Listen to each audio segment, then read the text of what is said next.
are we living in a cyberpunk dystopia? Well, one thread on Twitter actually really made me think possibly we are, right? So are you familiar with Cyberpunk 2020? Kind of, not hugely. Well, it's a dystopian world in which you are either part of the corporate machine that controls governments and like every aspect of a person's lives through, medical or technological control, or you're the people on the streets who are barely struggling to survive. And honestly, the aesthetics of modern Western civilization kind of look like, there's a fairly good argument that we're here, and that's this thread in its entirety, basically. And it's quite disturbing, because just a couple of pictures, they do speak 1,000 words. They really do. So if we get to the first one, like this is the sort of thing that you'd expect. We can go to the next one, John. Go to the tabs, sorry, not the images, because they're not in order. Just go to the next tab over, please. Thanks. So this is exactly the sort of thing you'd expect, right? So government program being delivered by corporations. You've got no choice, but it's sponsored by PepsiCo. That's fine. This is quintessential. You're right. That is horrible to look at once you think about it. Yeah. You got a little Walmart symbol there as well. Yep, but you've just got to think about it, right? And say, oh my god, that is actually awful. For COVID-19 as well. Yeah, please drink sugar water. Yeah, exactly. Like the sugar water doubtless kills more people every year, right? But it's also part of the reason that people are dying from COVID. Increases Absolutely, your chance if you're absolutely. And so the whole thing, if you just take a moment to think about it, it's like, wow, this really is dystopian, right? So we'll go to the next one and just see the cyberpunk aesthetic in our cities now. It's just big grey glass gatherings are not permitted on these huge signs. Yeah, can you zoom that out? Yeah. So the way that you can see it, right? Look, it's just metal, concrete, and glass, right? So cyberpunk in and of itself. But then the messages on, unlawful gatherings are not permitted. I mean, when are unlawful gatherings ever permitted? But why does that have to be browbeating the population? That's actually a great point. It's like, unlawful gatherings not permitted. They used to be. Yeah. But then you've got the Panasonic and sort of adverts in the background of corporatism, but with the incredibly authoritarian dystopia. But you look at the bottom where everything, where it says Imperial Pub, everything's a bit run down at the bottom. So you can see the stratification of society just in this one image. I mean, look at those glass ones behind. Yeah, exactly. So the corpse live in the glass ones, the nomads and the plebs and the street rats or whatever live on the bottom. You can see exactly how this is. And the police state is in action. Anyway, moving on. Let's see the ideological gangs roaming the streets. As we are well aware, I won't dwell too much on that. These ideological gangs are, of course, supported by the corporations themselves and the international organizations. We'll go to the next one, John. Human rights, UN Geneva. What? Yeah.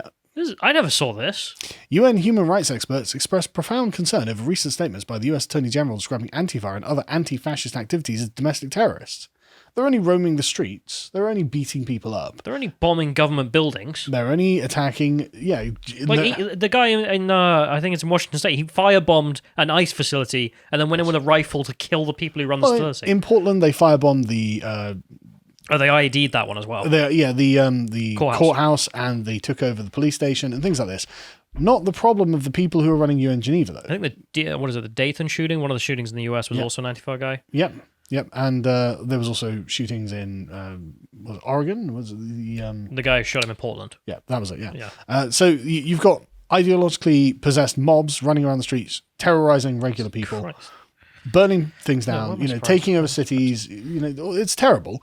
And for some reason, the sort of corpse at the very top of society, the above government level, is saying, well, that there's nothing wrong with that. Public information. Antifa, are you on your side? Exactly. That's exactly the kind of thing you expect, right? So next one is the Horrific Dystopia. Again, if we can open that up a bit, just to, make sure that you do exactly as the government tells you. Right? Everything's going to look gorgeous. Everything can look really nice. But make sure you're wearing your mask. Cover your face on public transport. You're making a very convincing case. Right? Look at that. This is awful. With the barriers there. Exactly, with the barriers. And there's not even people manning them or anything. You can go through the barriers on your own. You're just controlled by robots now. But make sure you're wearing anything, big red signs, and the purple aesthetic to go with it. The next one, if we can go to the next one, social degeneracy won't be impeded by the corporate dystopia. Right?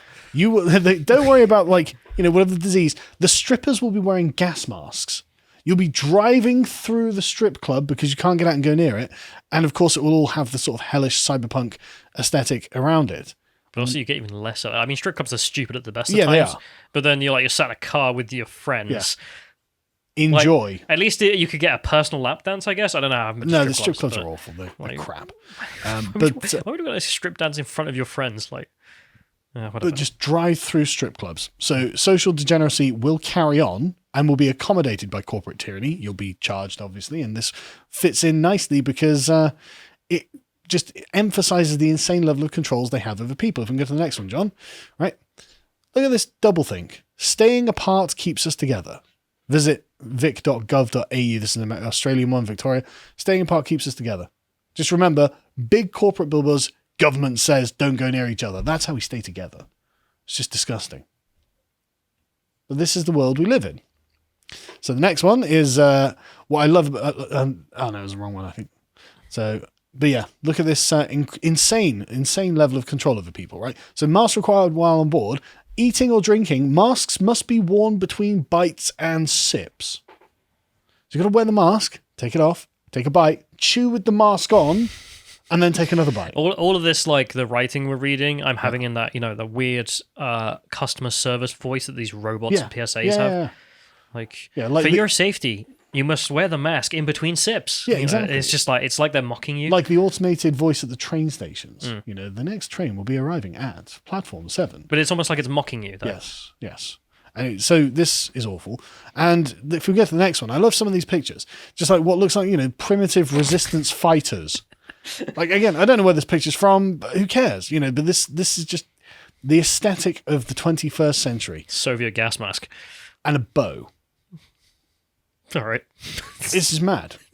Obviously in some sort of civic conflict with the authorities, probably. Who knows? Nasha strana, suka. It's mad, isn't it?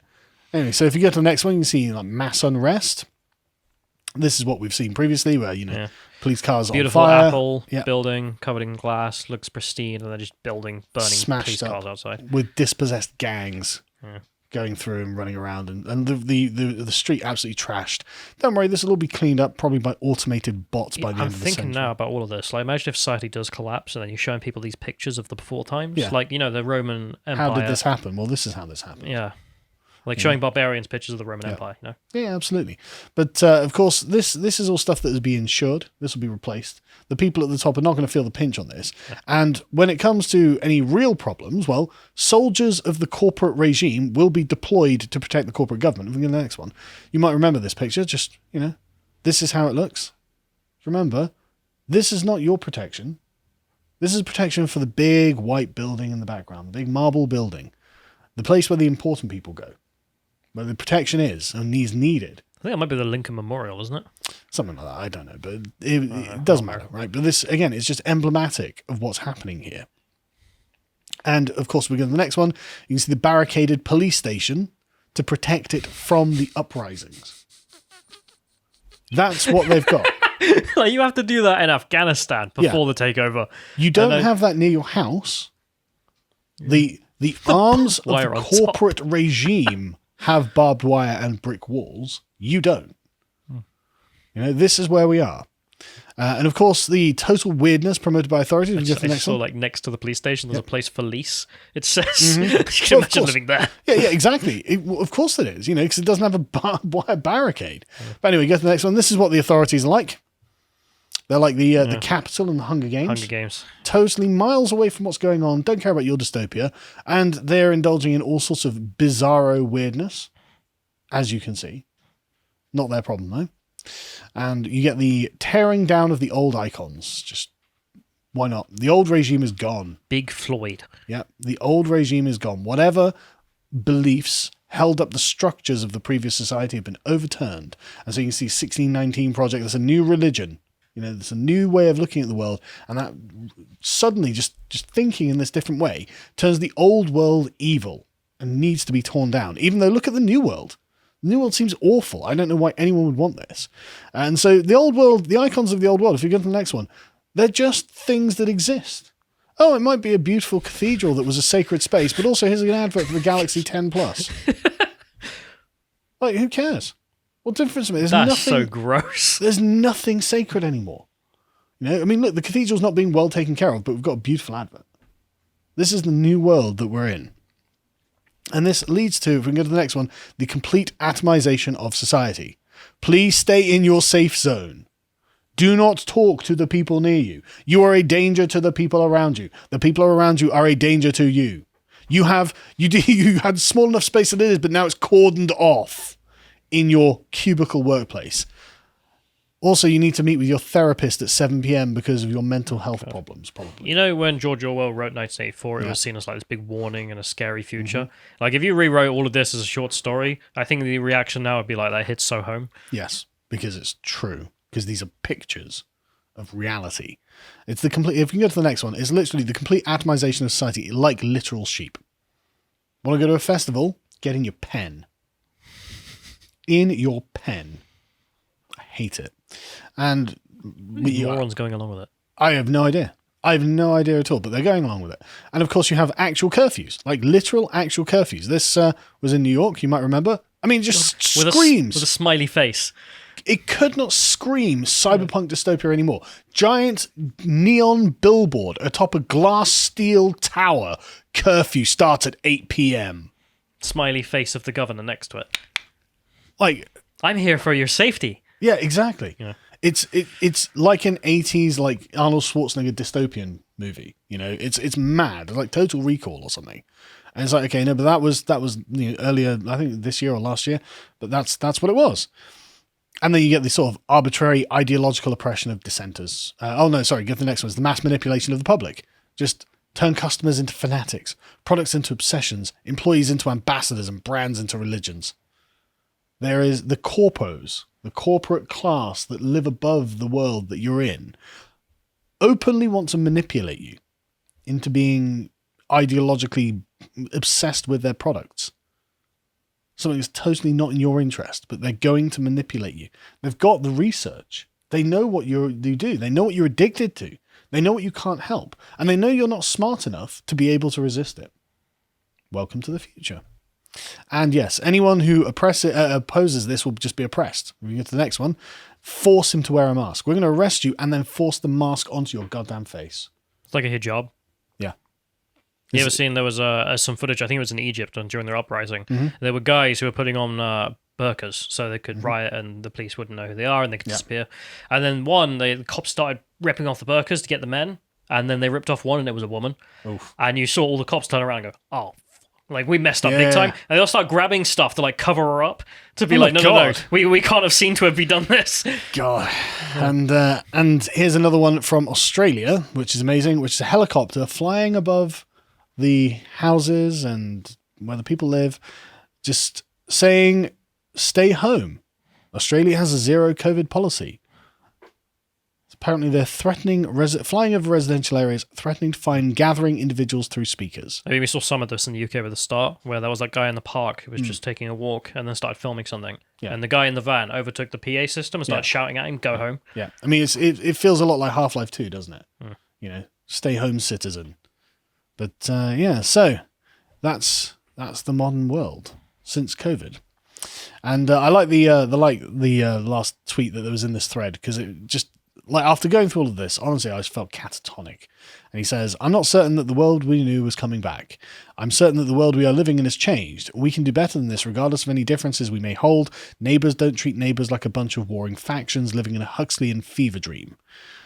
Well, they don't, but it seems like these are the rails that we're on, and I don't think that they're going to change anytime soon. If you enjoyed that segment from the podcast, The Lotus Eaters, you can go to prelotuseaters.com and get access to all our premium content.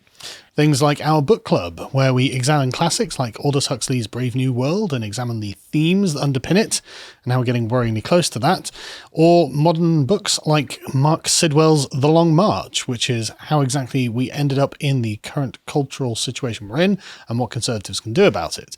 Or you can check out the other series we have, such as our Contemplation series, where Hugo and Josh decided to, in the latest one, have a look at an examination on the ways that other elections have been rigged. for no reason at all. Or you can check out our Epoch series, which is one of my personal favorites because this is where I get to talk about history. And I love talking about just random things from history. And one of the great things we can do with this series is talk about those things that aren't so often discussed. So, I mean, you can talk about Xerxes' army, the vast army that invaded Greece during the Greco-Persian Wars. Or we can go through things like Herodotus' view on the Scythians. Who are they? You probably don't know, but they used to be quite an important people a long time ago, and they're very, very interesting. We've got some really good reports about them. Or we've got premium podcasts, which is things we generally don't want to put outside of the paywall because we might get in trouble for them, such as the list of things that Alex Jones was right about. Or we do just very interesting discussions because there are things that we do lots of work on. Another one is that I'm particularly proud of is where Christopher Hitchens, the famous new atheist, would have fallen during the modern culture wars, because he probably wouldn't have been very woke. But we also have lots of interviews and articles and other things on the website that you can sign up to enjoy, and we're really proud of them. So if any of that sounds good to you, go over to lotuses.com and sign up for as little as £5 a month to support us, keep the show going, and also to get access to all the content. Thank you and goodbye.